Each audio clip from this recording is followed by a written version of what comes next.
Four American companies are about to spend roughly $725 billion this year on a single asset.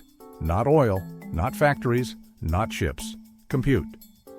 And that number may tell us who will dominate the global economy for the next generation.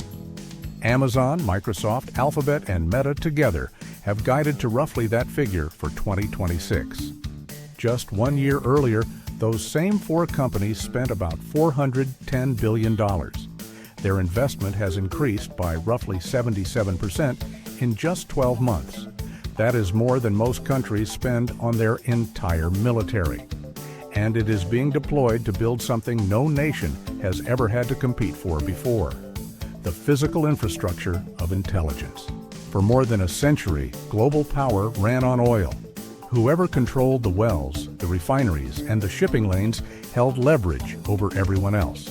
Today, that map is being redrawn by silicon, not because chatbots are impressive, because compute is becoming what electricity was during the Industrial Revolution, a general-purpose resource that quietly determines how much a country can produce, discover, defend, and build.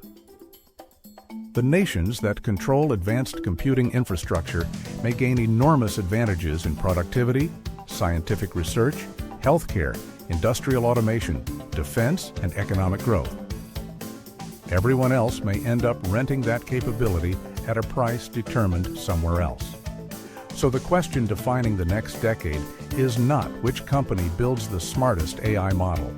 It is simpler, and far more important, which countries will own the infrastructure of intelligence, and which will merely lease it. Here is what most people miss. This race is not won in software, it is won in physics. Before an AI model exists, someone has to design the chip. Someone has to manufacture it with extraordinary precision. Thousands of those chips must be connected together. They need purpose-built data centers, massive cooling systems, and enormous amounts of electricity. Every one of those steps creates a potential bottleneck, and almost every one is concentrated in just a handful of places around the world. Start with the machines that print circuits onto silicon. Only one company produces the world's leading-edge lithography systems, ASML, based in the Netherlands. Its competitors abandoned this technology years ago. A single machine can cost several hundred million euros. There is no practical substitute. If you want the world's most advanced chips, your journey begins with one Dutch supply chain. Then comes manufacturing. A very large share of the world's most advanced logic chips is produced in Taiwan, primarily by one company, TSMC. That concentration gave rise to the phrase "silicon shield." The idea is simple. Taiwan has become so essential to the global economy that disrupting its semiconductor industry would damage everyone. It is an important theory, but it is only a theory, not a guarantee. And it creates a second problem. The same dependence that may discourage conflict is exactly what makes governments uncomfortable, relying so heavily on one location. That is why the shield is gradually being spread beyond Taiwan. TSMC has committed another $100 billion to Arizona, bringing its announced investment in the United States to roughly $265 billion. That is not an ordinary corporate expansion. It is one of the world's most strategically important companies relocating part of its manufacturing capacity. It is happening under intense geopolitical pressure and at extraordinary cost. If this is the kind of story you enjoy, the money, the power, and the machinery beneath the headlines, subscribe to Future Wealth Lab. Because once compute becomes a strategic asset, governments begin treating it like one. Washington has spent the past several years trying to limit China's access to the most advanced AI chips. Those rules have changed repeatedly. In early 2026, the United States slightly softened parts of its export policy by allowing certain advanced chips to be reviewed on a case-by-case basis instead of automatically rejected. Almost immediately afterward, it announced new tariffs affecting many of those same products. Analysts described it as a calibrated adjustment, not a true opening. just a narrow door with very strict conditions attached, and it exposed the central question behind the entire strategy.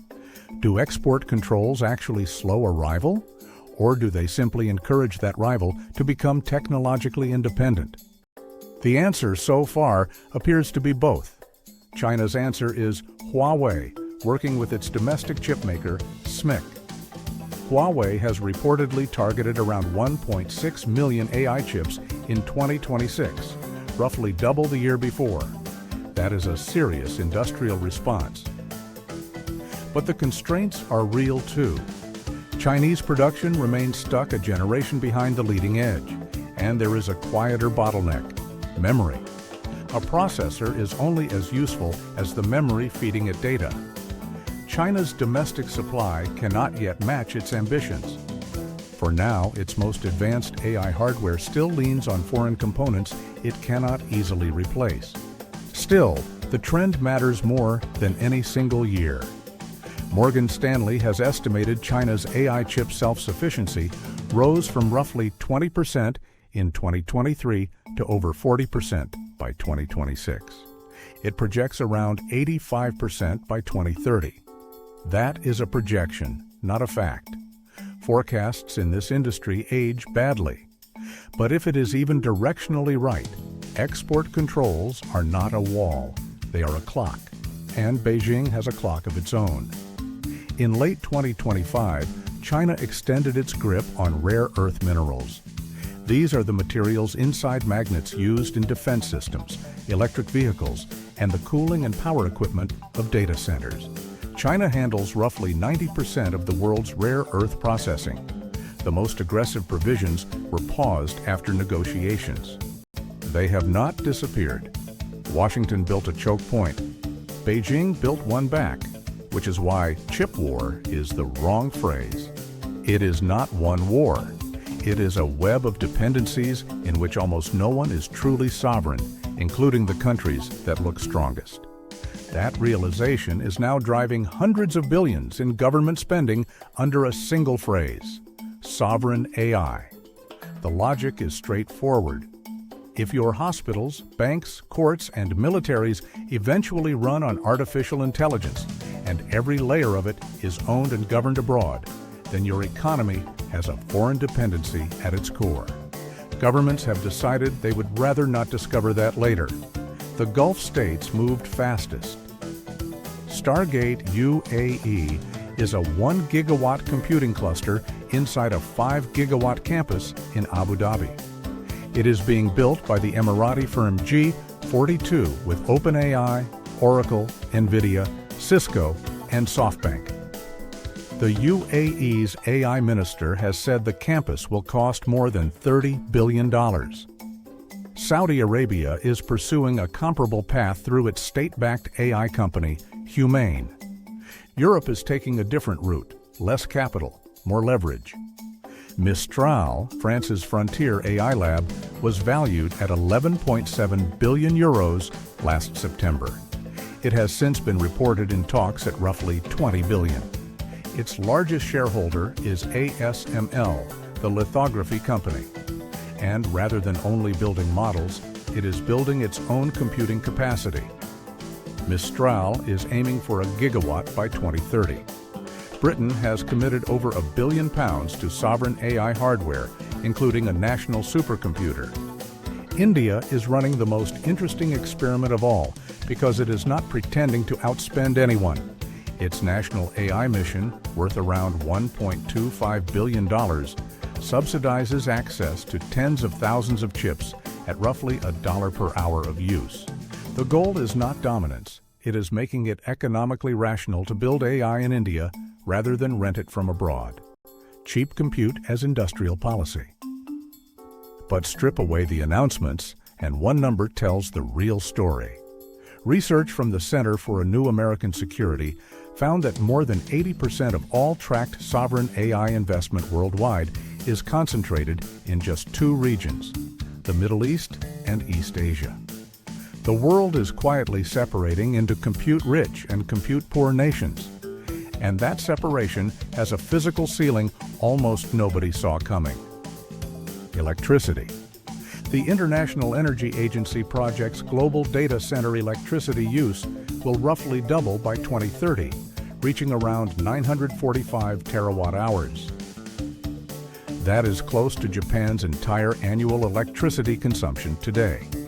In global terms, it is still under 3% of world electricity, which sounds modest. It is not, because that demand does not spread evenly. It lands in specific towns, on specific substations, all at once. The IEA estimates that about 20% of planned data centers could face delays simply getting connected to the grid. You can see the constraint in the accounts of the richest companies alive. Microsoft has reported billions of dollars in cloud orders it cannot fulfill because chips are sitting idle, waiting for power. Money is no longer the biggest constraint. Electricity is. That is why Gulf campuses are being paired with nuclear and gas, why French AI infrastructure leans on nuclear output, and why the phrase energy superpower is quietly becoming a synonym for AI superpower. So who wins? The honest answer is that the question is badly framed, because no single country controls the whole chain. The United States leads in chip design, frontier models, cloud platforms, universities, and venture capital.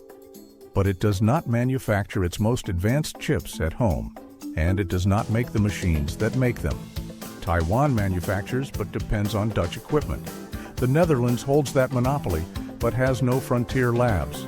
China has manufacturing scale, state coordination, and industrial deployment, but remains constrained at the leading edge. The Gulf has capital and energy, but imports the technology. Europe has engineers, regulation, and nuclear power, but a fraction of the capital. Every one of them is strong somewhere and dependent everywhere else. Some governments have started calling the alternative outcome digital colonialism. Economies whose critical systems run on infrastructure they neither own nor govern. That is a concern raised in policy debates, not an established fact. Serious people disagree about how severe it will become, but it explains the behavior. Nations are not spending this money because they think AI is merely a useful tool. They are spending it because they suspect it will be the ground floor of the next economy. And no one wants to rent the ground floor. Which brings us back to where we started. Oil rewarded geology, the accident of what happened to lie beneath your soil. Compute rewards something entirely different. Capital, engineers, grid capacity, manufacturing depth, research, and above all, alliances. Because this supply chain is too long and too specialized for any one country to control from end to end. So the likeliest winner may not be a nation at all. It may be a network, a group of allied countries, each controlling one link, together controlling the chain. In the industrial age, countries wanted factories. In the intelligence age, they want data centers, chips, and the power to run them. Data centers are the factories of this era, and for the first time in a century, the world's most valuable resource is not something you dig out of the ground. It is something you build, which means, unlike oil, this map is not decided by luck. It is decided by choice, and it is still being drawn.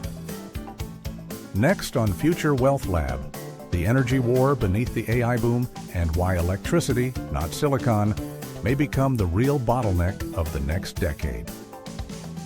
Subscribe so you do not miss it.